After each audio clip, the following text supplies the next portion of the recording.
Hey guys, in today's PFSense video we'll be talking about intrusion detection and intrusion prevention systems, commonly referred to as IDS and IPS. We're going to do so with Suricata. We'll take a look at the full installation and configuration process, as well as some things you may need to note to help get your Suricata instance up and running quickly. So first, I guess we need to answer the question as to what is intrusion detection and intrusion prevention. Well, intrusion detection is simply monitoring network traffic for malicious activity. It could be viruses, it could be malware, it could be any type of attack vector of somebody trying to get into your network. And then the prevention aspect of that is acting on that detection. So let's say in your monitoring you detected somebody trying to run an SQL injection, and then your prevention or your action on that is to block that IP address or drop that packet. Now, in the past decade, we've seen a massive shift towards encrypting network and internet traffic. That includes things like your web browsing, any web traffic, banking, emails, anything of importance is pretty much encrypted these days. However, for your intrusion detection or your monitoring, because that software is essentially sitting in the middle, it's now seeing encrypted traffic and it can no longer scan that data for malware, viruses, or anything of that nature. That has since lowered the effectiveness of intrusion detection. However, it still has immense value and plays a vital role in network security. Now, throughout the installation and configuration process, there's a pretty good chance you may lose network connectivity at least once, especially if this is your first time installing Suricata. For that reason, you want to make sure you have either, physical access to the machine running Suricata to the console of that machine, or some sort of remote consoles. For example, in this window here, I have the remote console through the IPMI connected to my server running Suricata. It's the Supermicro IPMI port. Before we go any further, please smash that like button on this video. It helps the channel out tremendously. I also have a command prompt. I'm just pinging google.com, just some sort of way for me to tell if there is or is not internet connectivity. And then I also have a remote shell open, which is pretty much the same as the remote KVM, but it's just another way to access the system. And yes, I know you can see my WAN IP address here. That's not my real IP address. I did change it for the purposes of this video. That way I don't have to worry about going through and blurring out an IP address everywhere. So the first step is obviously to install the Suricata package. We're going to go to System and Package Manager. Click on Available Packages and simply search for Suricata and simply click Install and Confirm. And it'll take a couple of minutes to run through the download and installation process. And then under the Services tab here, go down to the bottom, you should see the new item that says Suricata. So to begin configuration of this, we're going to start in the Global Settings tab. And the first item is to select the rule sets that we want to download. And probably the most important, in my opinion, is ET Open or the Emerging Threats rule set. Now, there is a free version, and you see there's also a pro version that's paid. The paid version will have some additional rules, and they will be disseminated quickly. If there's an active threat, you'll have those updates much quicker than if you were using the free version. So we're going to go ahead and click ET Open here. And I don't have a paid subscription. I'm not going to worry about snort rules. If you want the snort community rules, you can click those as well. I'm going to include the botnet rules, and I'm also going to include the abuse.ch rule set. And scrolling down further, we have the update interval. It defaults to never. Obviously, you'll want some sort of updating. 1 day is typically sufficient. If you're paying for Emerging Threats Pro, you may want something a little quicker if you're running a business, things that are more important than a home network. For the update start time, you'll just want some random time in the middle of the night. You typically don't want the top or the bottom of the hour. For example, I don't want midnight or 1 a.m. Live rule swap on update. You will want this checked. And the reason for that is this will use more memory as it does the updates. However, if you don't check this box, when it downloads the new rule sets, it will do a hard restart on your network interface. That means you will lose internet connectivity, and it will likely be for 1 to 3 minutes while it does the rebuild and the restart process. That is not acceptable to me for my home network because I've got servers that run 24/7 and I want those to have continual access to the internet. I don't want that connection to be interrupted every day, once a day or more. So I recommend you check this box, even though it's going to use more memory. If you've custom built a PFSense server and you're running through Suricata, chances are you have plenty of memory installed. You're not trying to run it on like 512 megabytes or something like that. So scrolling down further, we're just going to leave the rest of these at default for now and simply click Save. We're now going to head over to the Updates tab here, and you can see the items we've checked. They say not downloaded, some say not enabled. We haven't run the update process yet. So now that we've selected our rule sets, we can click the Update button. And you can come in here and click a Force Update at any point in time if you want as well, instead of waiting for the overnight refresh to occur. And this will likely take a few minutes to complete, especially if it's the first time you've done it. Alright, so that was actually pretty quick. It only took about a minute, and you could see the last update here of each of those rule sets. So next we're going to click the Interfaces tab here, and we're actually going to set up Suricata to run on the interfaces we choose. So there's an Add button off here to the right. Now this is where you're going to have to make a few decisions that may be different depending on your network topology. There are two ways you can run your intrusion detection. There is Legacy mode or Inline mode. In this video, we're going to focus on inline mode only, and I will explain what that means later, but I wanted to point that out now because some of the decision making we're doing here may vary depending on which mode you're using. So you'll need to decide which interface you want Suricata to run on, whether that is the WAN or the LAN. You cannot run this on specific VLANs. It needs to be run on the parent interface, which means it will see traffic for all VLANs. So in my setup, I have multiple VLANs you can see here, and they are all tagged or trunked through one interface, which is IX1. So my options are pretty much either to run this on the LAN interface or the WAN interface. Now, right away you might be thinking, oh, you want that to run on the internet, let's run it on the WAN interface. But the problem with that is you're likely going to have all of your ports closed. You're not going to have many ports open going to internal hosts on your network. And if you run this on WAN, it's going to be seeing all of that traffic coming in that would otherwise be blocked by your firewall, be blocked by those port forwarding rules, if that makes sense. And by enabling Suricata on the WAN side, you're going to see all of that activity in your logs. It's going to generate quite a bit of CPU time, and that is extremely wasteful in my opinion, for traffic that's going to be blocked anyway by other means, which is your actual firewall. So I would strongly recommend, and I think the proper way to do this is to enable Suricata on the LAN interface or the LAN side. Now, if you only want this set up for specific VLANs or you want to exclude certain VLANs, it's recommended to install a separate network interface card. Move those VLANs to a separate physical interface. That way you can separate those out to a separate Suricata interface, and we'll just call this LAN.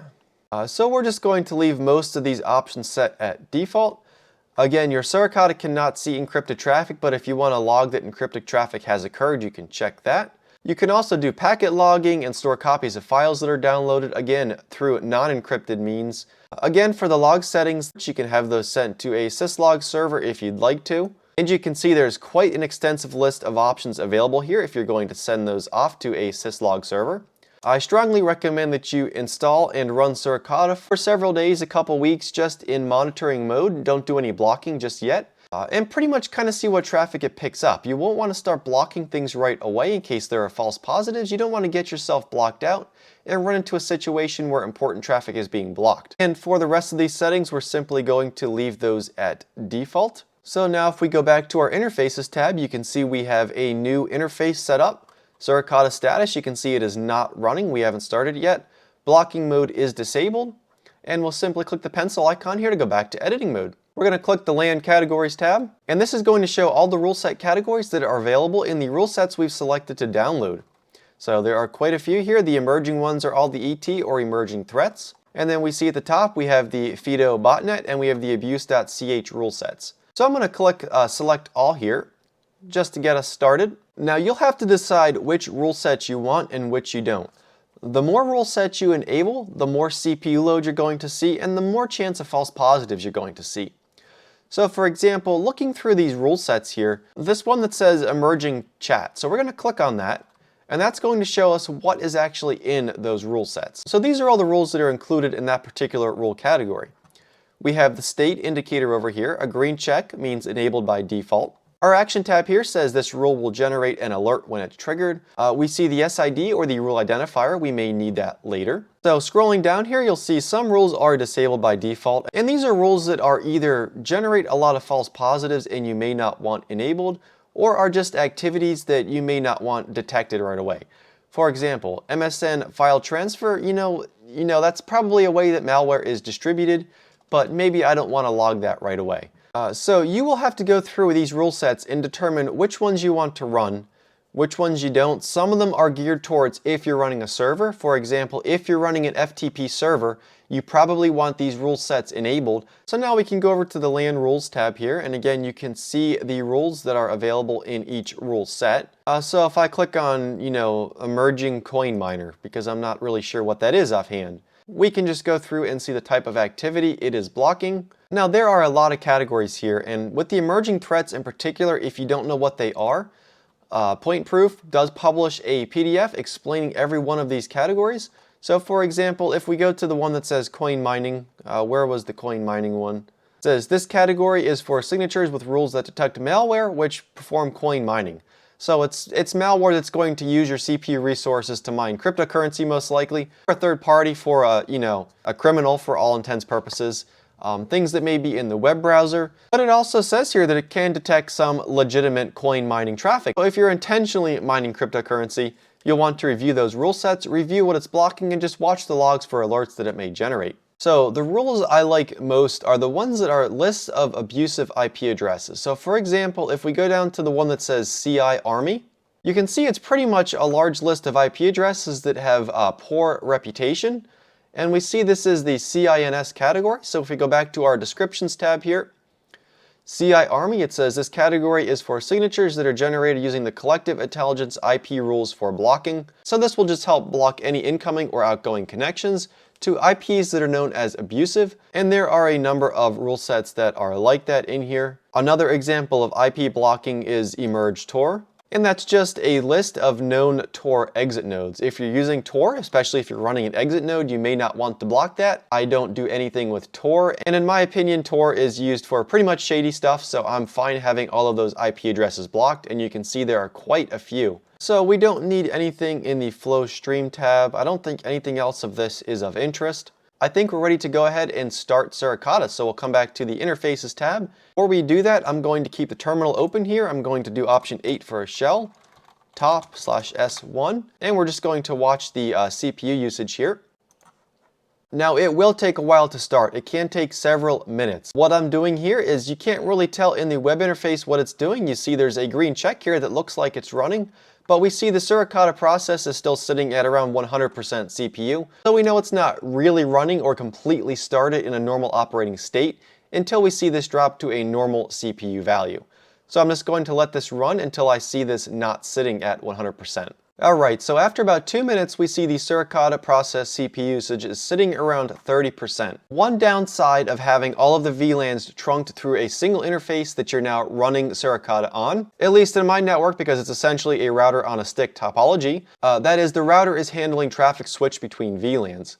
So for example, my security cameras are on a separate network, and Suricata is constantly going to be scanning that traffic from those security cameras going from the cameras to the server. That is one downside of doing it this way. I don't need Suricata to scan that traffic. I know that the video streams coming from my cameras to my servers is good traffic, but because it's going through the router, through the LAN interface, because of the VLAN switching, it's being scanned by Suricata. So that is going to inflate the CPU usage a bit.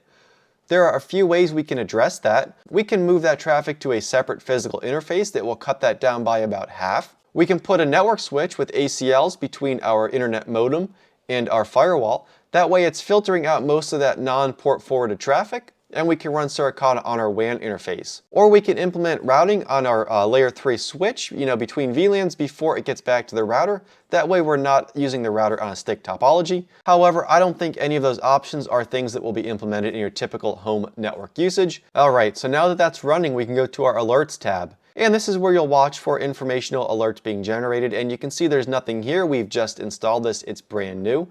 So let's go ahead and generate some alerts. And this is where we'll get into fine-tuning those rules, making sure things are enabled that you want enabled, and reducing the false positives, disabling things you want disabled. So for the first example here, I'm going to show you something that generates a false positive.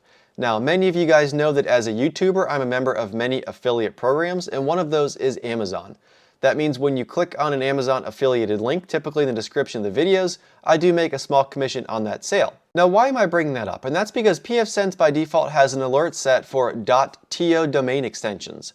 When I generate an affiliate link in Amazon, it gives me a shortened URL with a .to extension. And here is an example of one of those URLs. So if I paste that URL into a web browser here, it's going to take me to the product I linked to.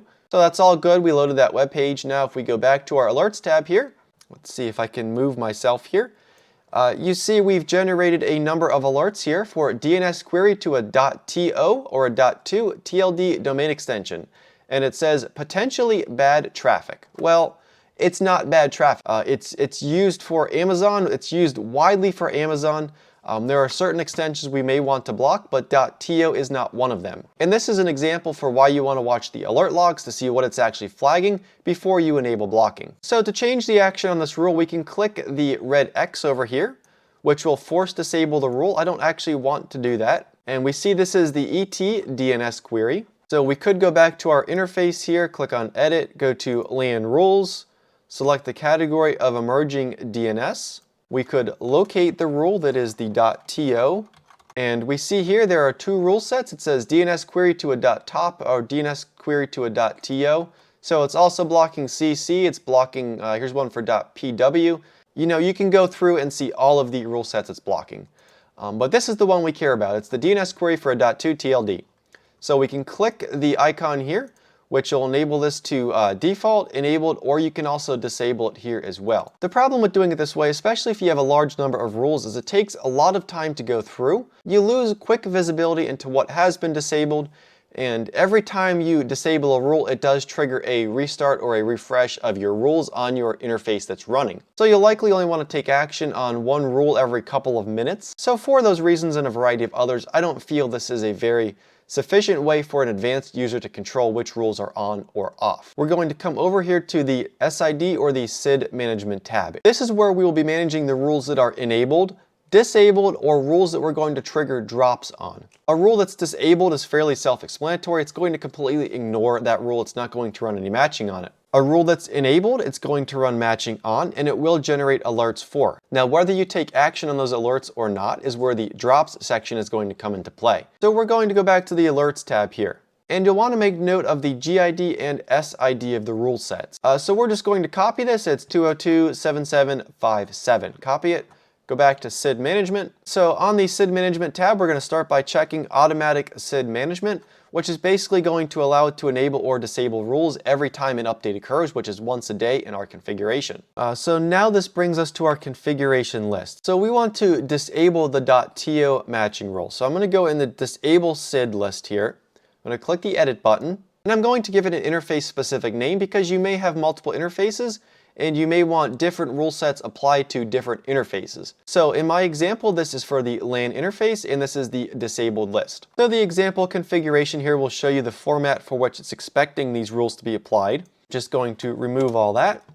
And I'm going to paste in the rule identifier for the rule I want to disable. And I typically give them comments just so I know which rule it is and why it was disabled. And I just put that it's the emerging threats DNS category, and the reason is that it's a .to TLD DNS query. Now, while I'm in here, I'm also going to give the drops category a similar name. We're going to do LAN drops. And I'm going to do the same thing with the enable category, even though I'm not using the enabled category.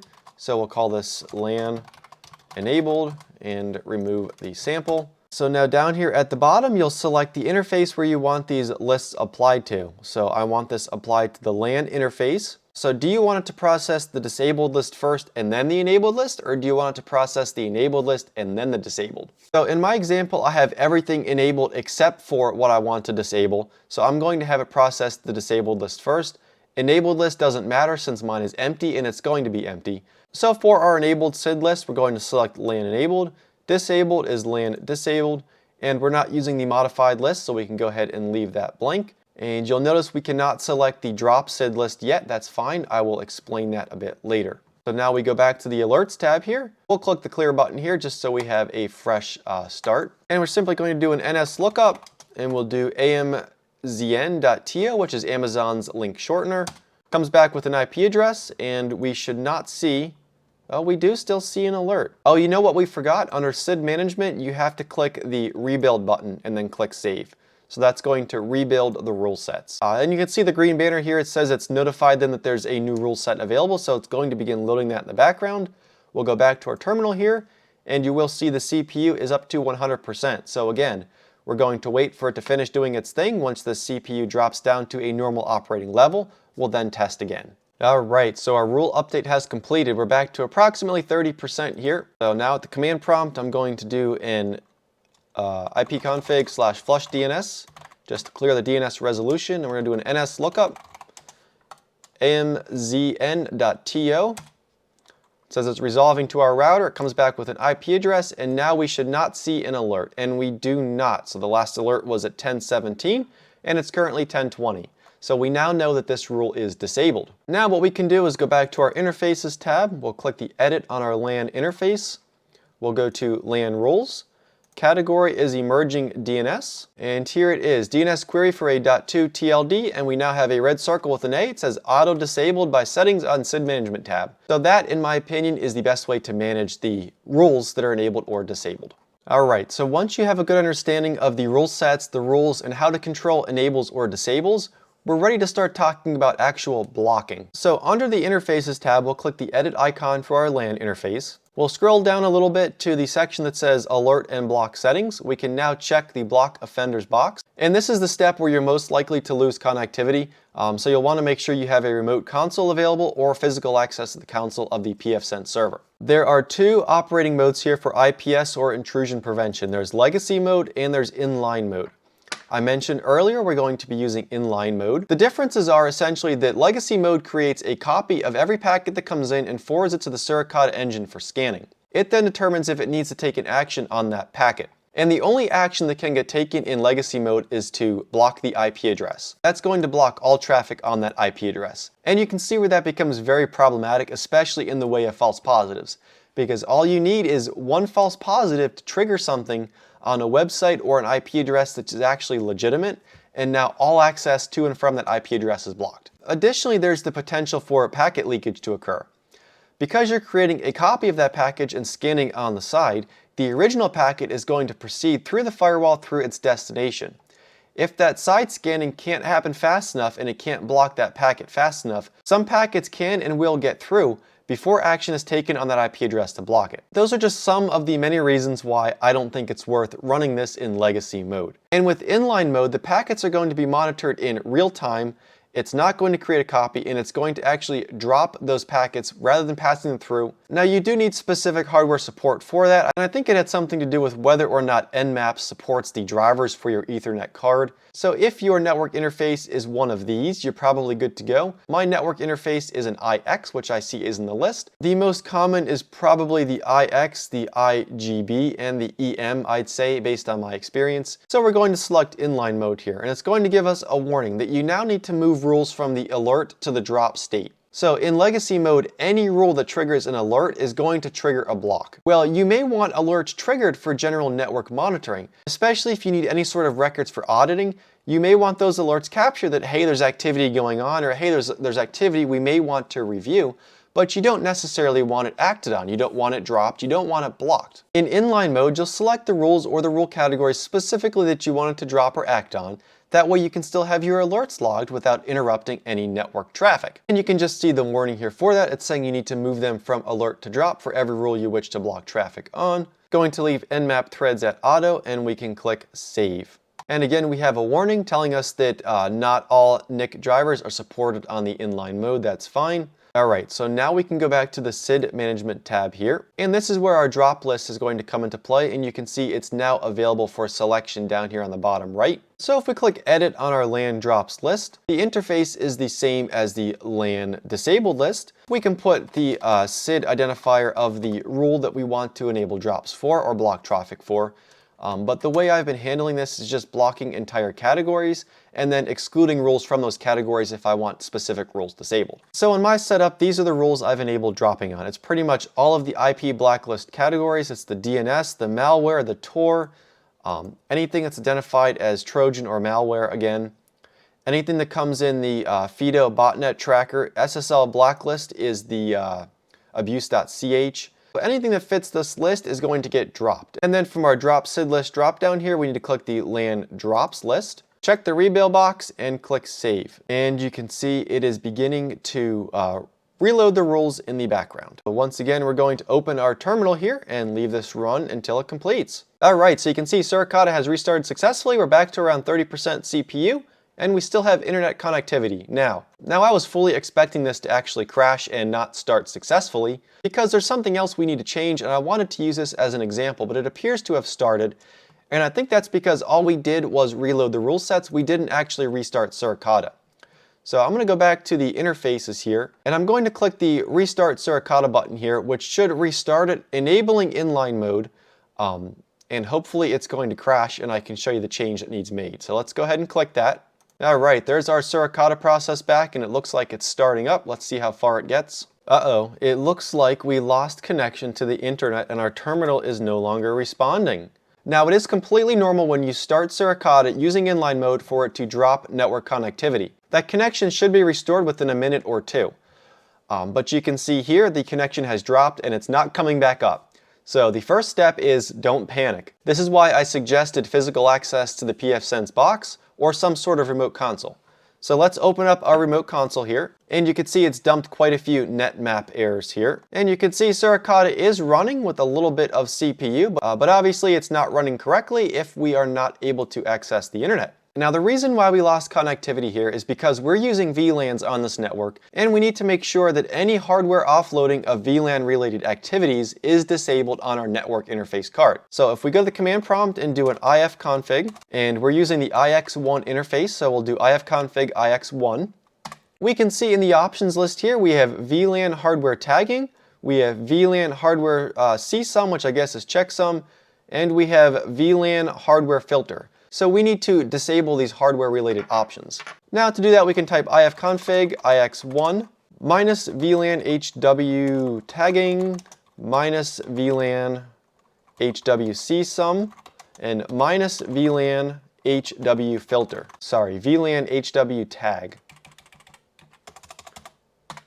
Okay, so now if we do an ifconfig ix1, see the VLAN hardware related options are gone, and it actually started up our network interface. Suricata is running and it's back to a normal CPU utilization. Now, if adding those options didn't fix it right away, you can regain access to your PFSense by simply running a kill-9 on the process ID for the Suricata process. It will actually restart the interface and get it running again without Suricata, so you can further troubleshoot and diagnose the problem. Now, there's one problem with this we need to address, and that's as soon as you reboot your PFSense server, those options are going to be enabled again. And nobody wants to come in here after every reboot and re-disable those options. We're going to go to System and Package Manager, Available Packages, and we want the Shell CMD package. Click Search.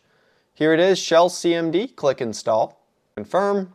You'll go under Services and you'll have a new option from the dropdown that says Shell CMD. Okay, click Add. And then we'll paste our ifconfig command here. And what this is going to do is tell it on startup, we want to run this command before Suricata starts. That way, every time you reboot your PFSense router, your connection will come back up without any tinkering or any monkeying involved. So now we have our startup command here, and click Save one more time. Alright, so now we can go back to our services and Suricata. We can check our alerts tab. And you can see while we're doing all that, it did generate a number of alerts here. And this is where you'll have to spend a lot of time reviewing these alerts, determining what is important and which ones you may want to block. And as you can see, no action was taken on any of these alerts. It just says the rule action is alert, because none of these rule SIDs or rule categories are listed in our drop SIDs list of the SID Management tab. Now let's try to trigger something here that's actually going to be a drop so I can show you how that looks. I know, we saw in the rule list, remember, that the .ccTLD was blocked. So let's try to look up a random .cc domain. So we'll do nslookup and just do something.cc. So it's trying to look it up. It says DNS request timed out, and it did 2 attempts and then it timed out. So now if we go back to our Suricata alert logs here, click alerts, we can now see that the rule action is a thumbs down. It says rule action is drop, and it says it dropped a DNS query for a .ccTLD. You can see the source and the destination. So the source was the computer that I'm filming this video on, and the destination is our router address. So this gets pretty cool pretty quick to sit here and watch what comes through your network.